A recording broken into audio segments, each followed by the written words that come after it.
Hey everyone, I had the afternoon off today, so I threw together this quick video to show you how I made this DIY Birdbath Fountain.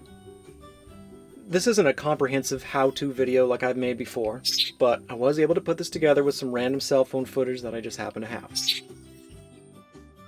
Now first, I did cast my own concrete bird bath, but you don't really need to since they are less than 20 bucks to buy.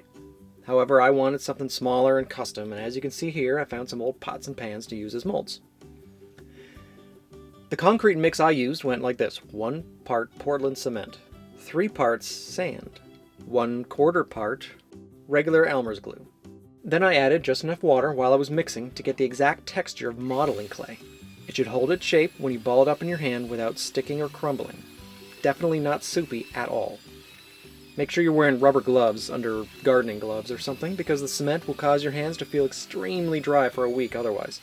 Before putting the concrete into the molds, lay down something like cling wrap or tin foil or something so you can release your mold from the concrete when it's dry.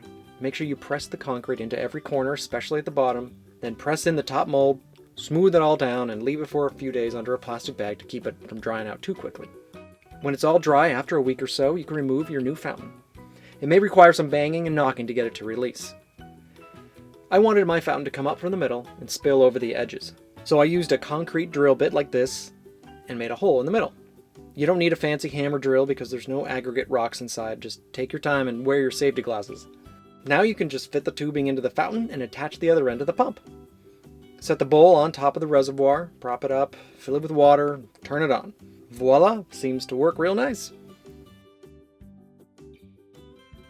I ended up not using the concrete reservoir I made and just went with the red pot since it was bigger and nicer anyway.